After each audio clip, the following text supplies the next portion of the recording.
तो दोस्तों एक बार फिर नेशनल इंग्लिश ग्रामर की तरफ से आप सभी का वेलकम है, आप सभी का स्वागत है। एक बार फिर यानी मैं आपकी सेवा में हाजिर हूं। क्या है भाई, आज के वीडियो लेक्चर में हम लोग एडवांस इंग्लिश स्ट्रक्चर पढ़ने वाले हैं। एडवांस इंग्लिश स्ट्रक्चर में क्या क्या पढ़ेंगे? डियर टू का प्रयोग कहां होता है, सो कॉल्ड का प्रयोग कहां होता है, वाइल प्लस वो में आईएनजी का प्रयोग कहां होता है, एक्ट सो प्राइसी का प्रयोग कहां होता है, और there is still time to का प्रयोग कहां होता है, और दूसरी बात इन सब का हिंदी क्या होगा। ठीक है, तो अगर आप इन सब चीजों का हिंदी जानना चाहते हैं, अपनी इंग्लिश को इंप्रूव करना चाहते हैं, इस फ्लुएंटली बोलना चाहते हैं, तो आप वीडियो के एंड तक बने रहना, तभी मजा आएगा और वीडियो को स्किप नहीं करना है। ओके डियर, आगे बढ़ते हैं।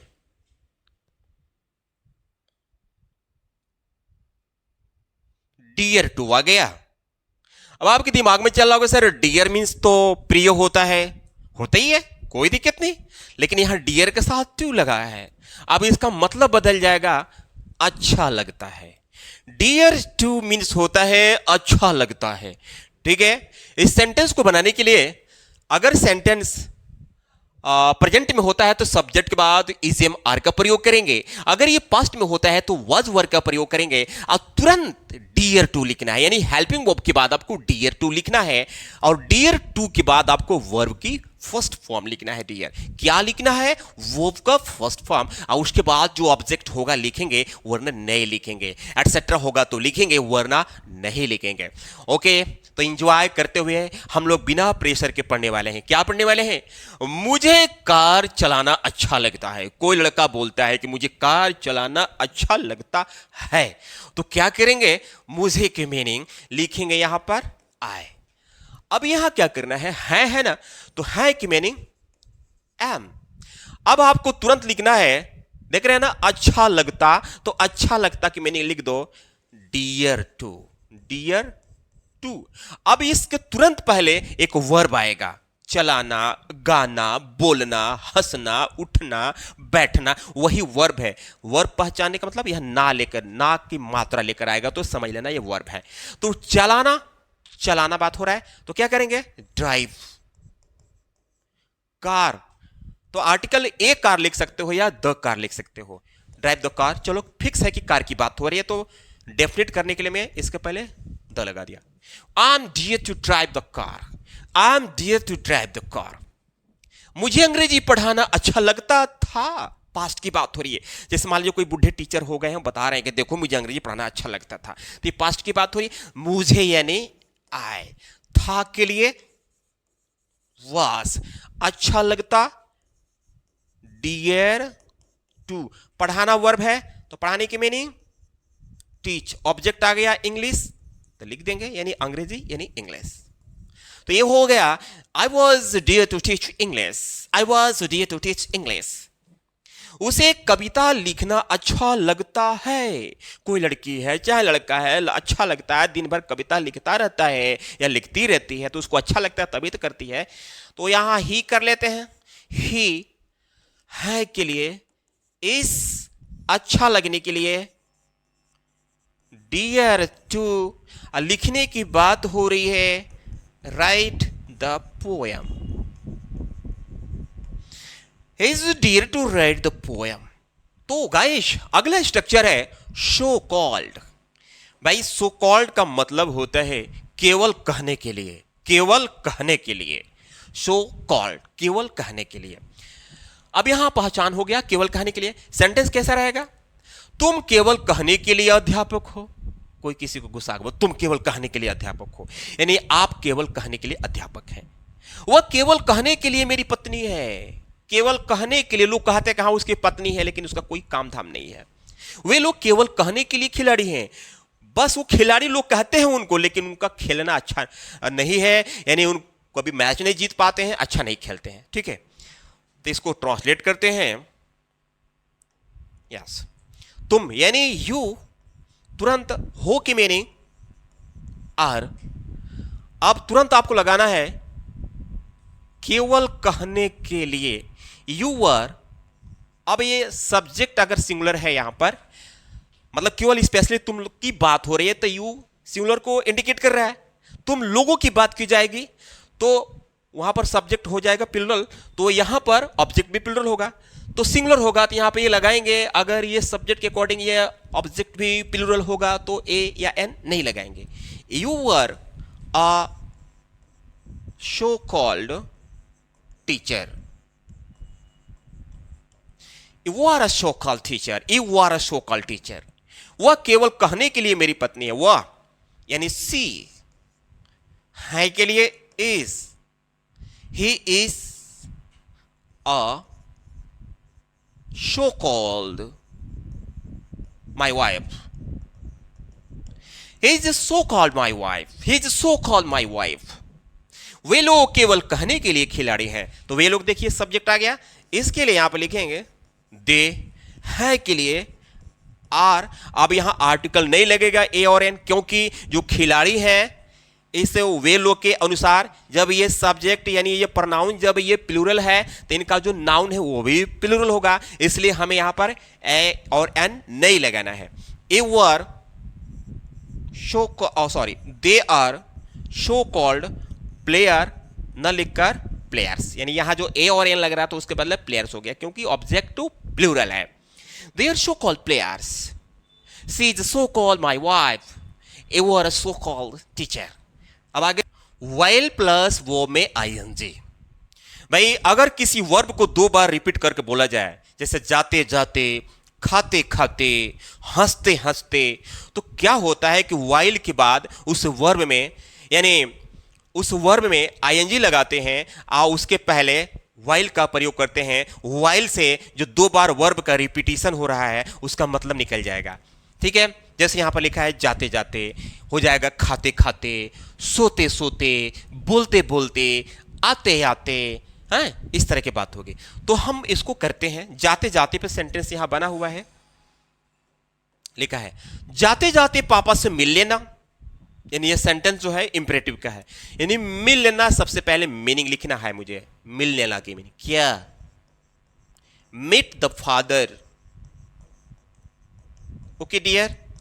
अब यहां लिखा है जाते जाते, तो जाने की मीनिंग गो होता है, ठीक है, लेकिन हमको पहले यहां लिखना पड़ेगा वाइल। अब गो में जोड़ेंगे आईएनजी, यानी रूल है वाइल के बाद वर्ब में आईएनजी। वाइल का प्रयोग वहां करते हैं जब वर्ब दो बार रिपीट करता है, जैसे ये जाते जाते, तो जाते जाते गोइंग गोइंग नहीं, यानी while going. Meet the father while going, जाते जाते हंगामा मत करो, मत करो, है ना भाई। जाते जाते डोंट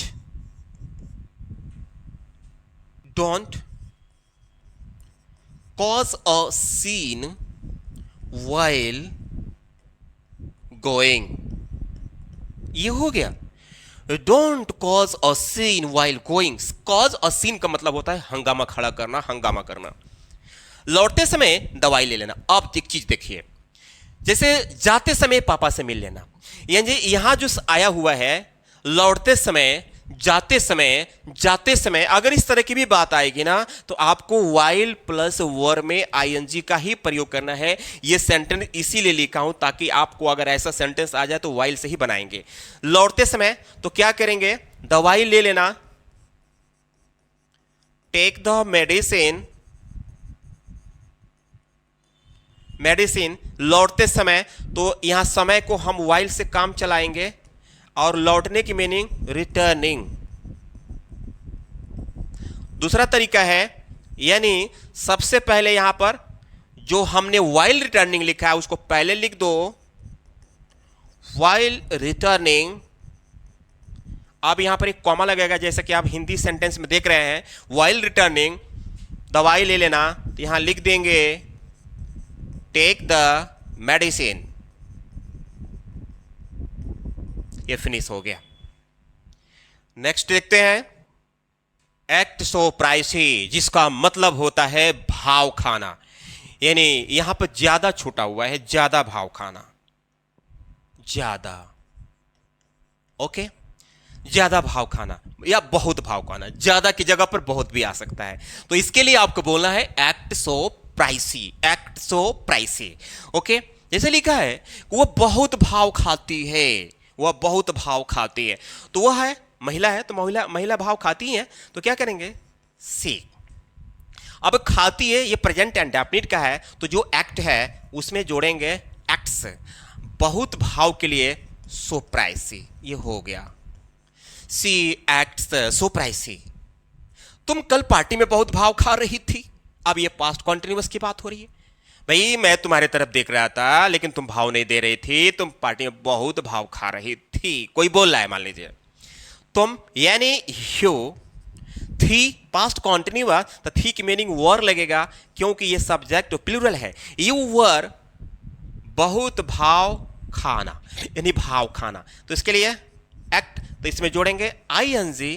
तब बहुत भाव के लिए सो प्राइसी। कहां भाव खा रही थी?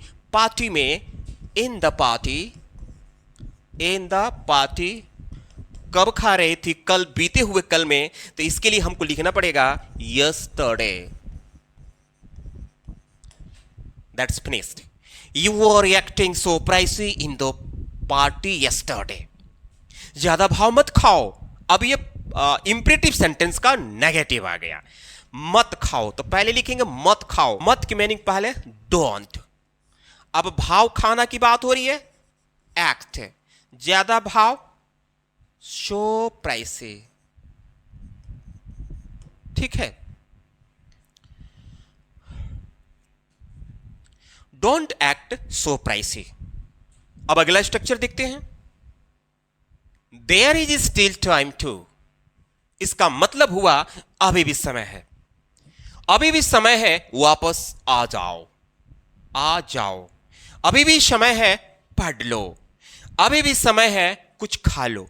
इस तरह के सेंटेंस को ऐसा भी बोला जा सकता है, अभी भी समय है आने का, अभी भी समय है पढ़ने का, अभी भी समय है कुछ करने का। ठीक है ना? तो ये दो तरह के हिंदी सेंटेंस, लेकिन इंग्लिश एक ही तरह से बनेगा। पहले क्या बोलेंगे? अभी भी समय है, वापस आ जाओ। यहां पे छूट गया। अभी भी समय है, वापस आ जा। अभी भी समय है, सब में छूटा है, पढ़ लो। अभी भी समय है, कुछ कर लो। चलो, तो क्या करेंगे? समझ गए ना कि यहां पर है। मैं इसको हटा देता हूं। तो सबसे पहले हमको लिखना है there is still time to, यानी अभी भी समय है। तो there is still time to. वापस आ जाओ, यानी वापस आने की मीनिंग होता है come back. There is still time to come back, या अभी भी वापस आने का समय है। अभी भी समय है, पढ़ लो, पढ़ लो, यानी study, sorry, there is still time to study. इसको बोलेंगे there is still time to study, there is still time to study. अभी भी समय है, कुछ खा लो। कोई जल्दीबाजी में है, उसकी मम्मी पापा बोले अरे अभी भी समय है, खा लो, परेशान मत हो खो, ऐसा बोला जा रहा है लगभग। अभी भी समय है, कुछ खा लो, तो कुछ खा लो। पहले हमको लिखना अभी भी समय है, यहां पर छिपा है there is still time to eat, खा लो, और कुछ के लिए समथिंग। तो दोस्तों ये वीडियो आपको कैसा लगा? अगर वाकई में अच्छा लगा है, इस वीडियो से आपको कुछ इंफॉर्मेशन मिला है, कुछ नॉलेज मिला है, तो जाते जाते अभी तक वीडियो को लाइक नहीं किए हैं तो कर लीजिए। और ओके, तो मिलते हैं अगले वीडियो में, तब तक के लिए धन्यवाद।